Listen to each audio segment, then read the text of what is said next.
Okey, Assalamualaikum, selamat sejahtera. Okey, hari ini Cikgu Sheila akan terangkan tentang salah satu set soalan percubaan 2020 bahagian C. Tak ingat pula saya kertas yang mana, tapi tak apalah, kita buat saja soalan. Moga-moga kalau ada keluar soalan yang sama, awak boleh jawab, insyaAllah. Okey, kita tengok ya, bahagian C kertas 2, yang mana bahagian C ni, okey, dia adalah soalan yang wajib dijawab. Okey, ada yang cikgu-cikgu berpendapat tengok soalan dulu baru tengok petikan. Ada juga yang kata antara bahagian A, B, C awak jawab bahagian C dulu, kemudian baru pergi bahagian A, bagi bahagian B. Tapi terpulang pada yang mana awak rasa mudah lah.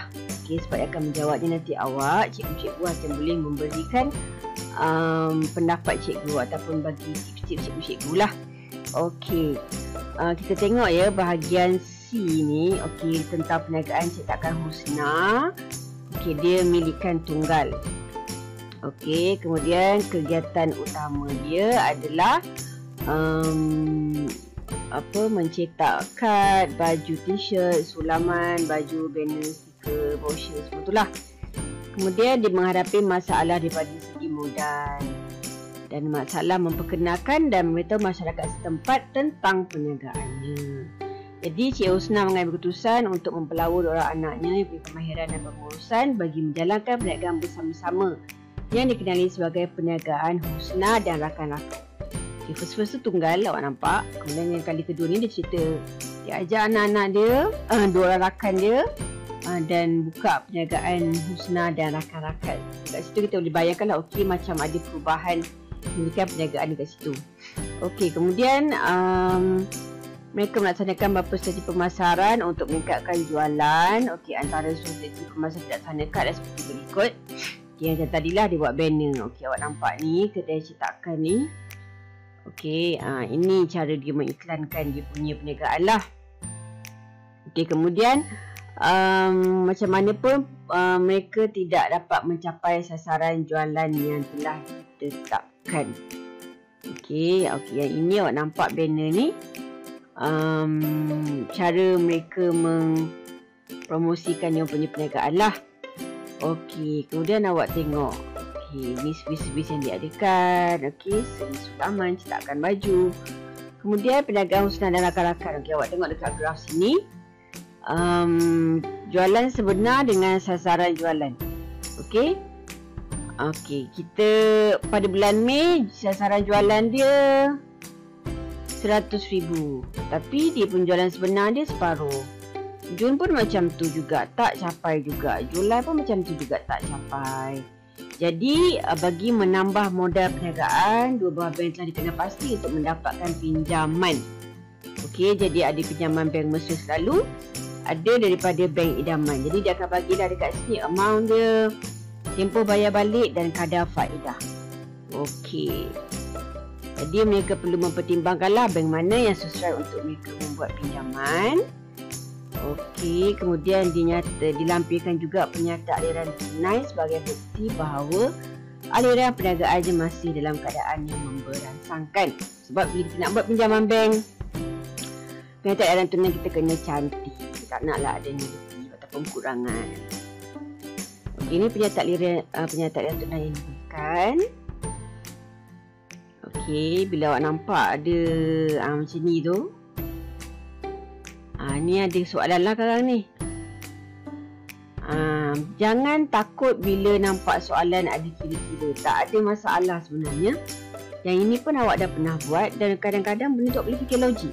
Sekarang saya akan tunjukkan cara menjawab. Kemudian ini adalah soalan-soalan dia. Dia nak bentuk perniagaan. Kita tengok tadi kan dekat program pertama. Ciri-ciri, kemudian dia nak promosi, kenapakah tak dapat capai sasaran, cadangkan bank yang sesuai, kemukakan alasan, kemudian berdasarkan pernyataannya akan hitungkan yang tadi itulah. Okey, jadi semua dekat sini ada berapa markah? 10, 20 markah. Okey, untuk bahagian C 20 markah. Okey. Ini soalan-soalan dia. Okey, kita tengok pada soalan 1. Selalunya, saya cakap selalunya ya. Soalan 1 jawapan dia di petikan atau perenggan pertama. Selalunya lah. Okey, jadi awak carilah. Kalau soalan 1, awak akan menurut pada atas. Jangan awak pergi cari soalan pertama, awak terus pergi cari dekat yang bawah sekali. Maklumat ataupun pernyataan di bawah sekali. Awak cuba cari kat bahagian pertama, perenggan pertama. Okey, dekat sini dia minta bentuk milikan perniagaan yang baru ditubuhkan. Okey, ini saya dah screenshot yang perenggan pertama tadilah. Okey, jom kita highlightkan sikit. Okey, mula-mula dia kata milikan tunggal. Okey, dah bla bla bla bla. Mempelawa 2 orang rakan. Dan dikenali sebagai perniagaan husna dan rakan. Bila jawab soalan perkara pertama, baca dan highlightkan. Gariskan mana yang awak rasa, itu jawapan dia. Jadi, pertama, kata tugas kena ingat. Kata kunci kena tahu. Kemudian, salin kepala soalan. Ada nama orang tu, ada perniagaan dia apa, tolong salin. Sebab kita takut awak boleh dipenaltikan ataupun dipotong markah jika tak menyatakan perkara-perkara tersebut lah. Okey. Jadi awak kepada soalan dia awak salin balik. Bentuk milikan yang baru ditubuhkan oleh Cik Husna ialah perkongsian. Sebab kita kata tadi, mula dia tunggal, lepas tu dia mempelawa 2 orang rakan dia. Kemudian ciri-ciri bentuk milikan perniagaan di atas ialah, maksudnya ciri-ciri bentuk perniagaan tunggal, perniagaan perkongsian. Perniagaan husna tadi ialah apa? Jadi awak menyatakanlah apa dia bentuk milikan perniagaan perkongsian. Okey, jadi awak menyatakanlah bila kata tugas dia tadi jelaskan, awak kena bagi huraian lah. Kita tengok pembagian markah. Kalau dia nak 3, awak bagi 3 huraian. Okey.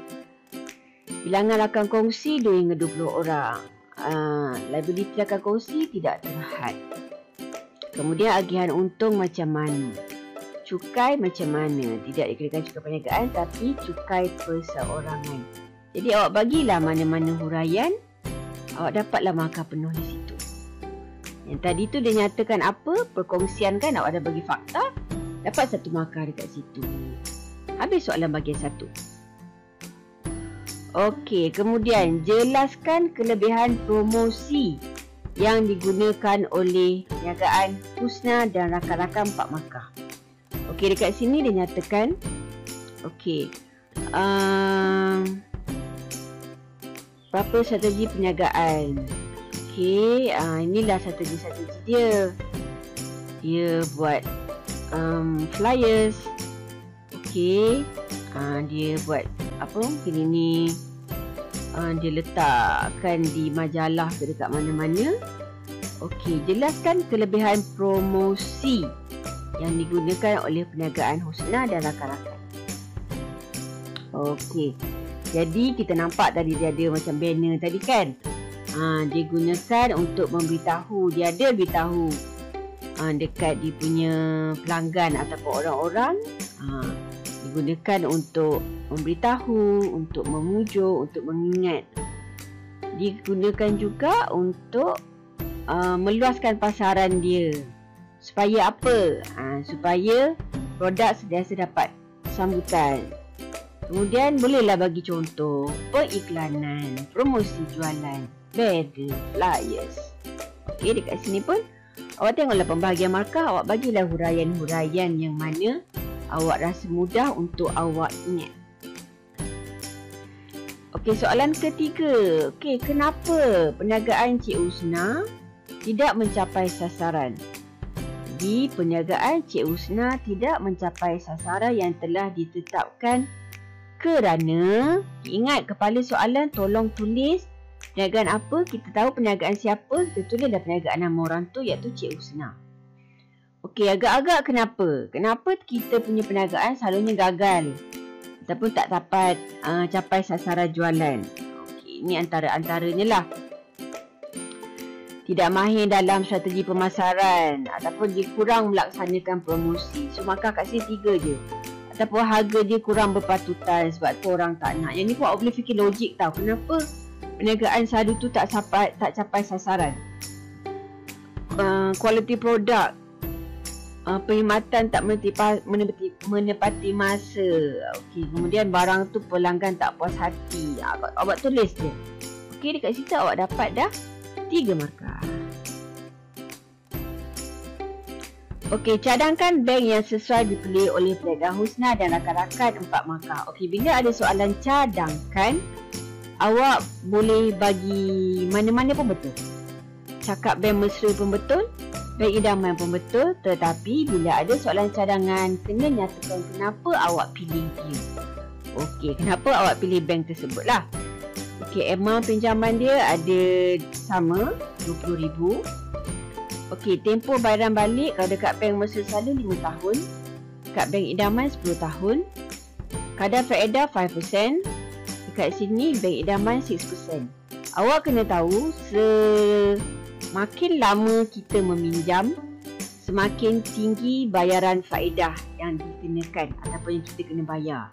Okey, kadang awak tengok cara pengiraan. Yang ini memang saya suka sangatlah pengiraan yang ini, pengiraan nilai faedah tu. Okey, lepas tu awak boleh tengok macam kenapa awak pilih ini, kenapa awak pilih bank ini. Okey, tapi kena bagi salah satu sahaja. Okey, bank mesra selalu. Okey, awak tengok sini formula dia untuk kirakan interest. Okey, RM20,000 ni jumlah pinjaman. Berapa tahun? Berapa persen? 5%. Berapa tahun? 5 tahun. Jadi awak buat je RM20,000 darab 5%, darab 5 tahun, awak dapat RM5,000. Keseluruhan pinjaman ni maksudnya jumlah RM20,000 tadi tambahlah interest RM5,000, awak dapat RM25,000. Perkiraan yang sama untuk bank idaman, kira-kira dapatlah RM32,000. So awak nampak kan? Yang sini RM25,000, yang ni RM32,000. Okey, kat situ awak dah ada poin-poin ni dah. Kemudian ansuran bulanan pula. Okey, total ni tadi keseluruhan pinjaman tu bagi dengan 60. Mana saya dapat 60 ni? 5 tahun kali 12. Sebab bayar ansuran bulanan kita bayar tiap-tiap bulan. Jadi 60 bulan bersamaan dengan 5 tahun. Bahagilah, dapat 416.67. Ansuran bulanan yang bank idaman pun sama, 120 bulan ni sebab 10 tahun darab 12 bulan. Awak dapat 266.67. Jadi kat sini awak dah ada poin-poin dah. Untuk awak jawab tadi, kenapa awak pilih bank mesra selalu ataupun kenapa awak pilih bank idaman. Jadi awak bolehlah nyatakan awak pilih apa? Bank mesra selalu. Kerana apa kita tahu bayaran dia singkat, 5 tahun. Kadar faedah dia rendah. Kemudian kita dah buat kira-kira tadi, awak nyatakanlah jumlah keseluruhan pinjaman rendah, RM25,000 sahaja. Ataupun kalau awak tak setuju, awak tak nak bayar RM25,000 tu, awak nak bayar bulan-bulan dia sikit, awak cakaplah bank idaman. Sebab ansuran dia lebih rendah. Walaupun 10 tahun, tapi ansuran dia lebih rendah. Ansuran bulanan tadi untuk bank mesra tinggi kan, 416 sebab dia 5 tahun. Lepas tu ada penjimatan dia lah bulan 150. Maknanya beza dia lah tolak. Bank mesra selalu tolak dengan bank idaman. Lepas tu memudahkan belanjawan tunai. Pilih salah satu sahaja. Mana-mana soalan pun, mana-mana jawapan awak pilih pun betul, ikut awak punya penerangan. Jadi awak dapatlah markah penuh dekat situ. Okey, last sekali. Berdasarkan penyataan tunai, hitungkan 1. Okey, 1 ni maksudnya jumlah penerimaan. Jumlah penerimaan senang je. Awak tengok ini penerimaan.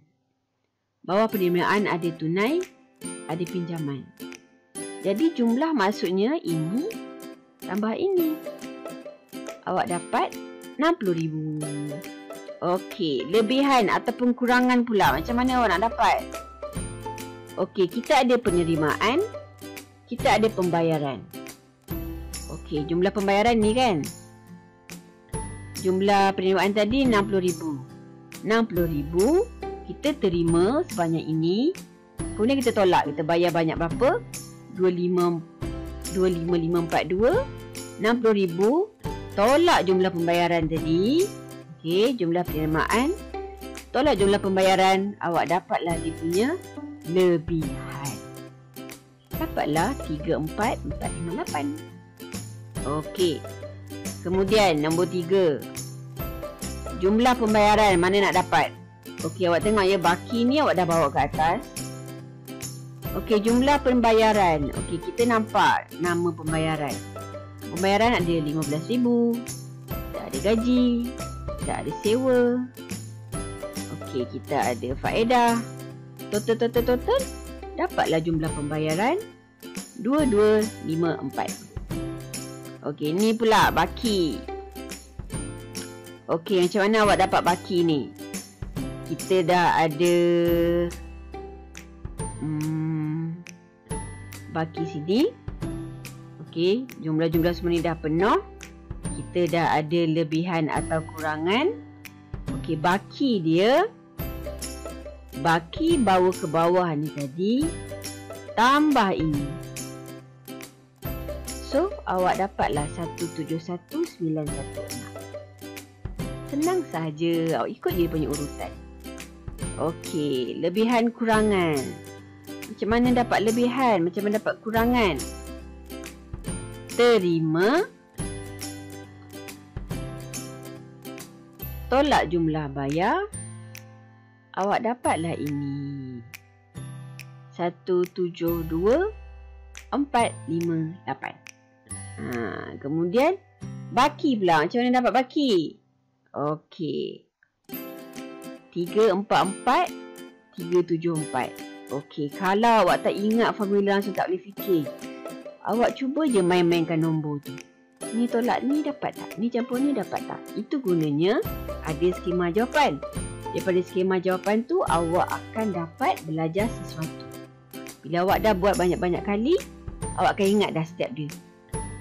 Jumlah penerimaan apa. Baki dapat macam mana. Buat latihan banyak-banyak kali, insya-Allah awak akan boleh jawab. Jadinya, ini saya biarkan tergantung. Cuba cari sendiri macam mana dia dapat 344, 374. Apa tambah apa dapat sini. Okey, jadi sehingga itu, I see you when I see you. Okey, ada masa saya akan buat lagi perbincangan soalan-soalan yang lain. Sehingga itu, terima kasih. Assalamualaikum. Bye-bye.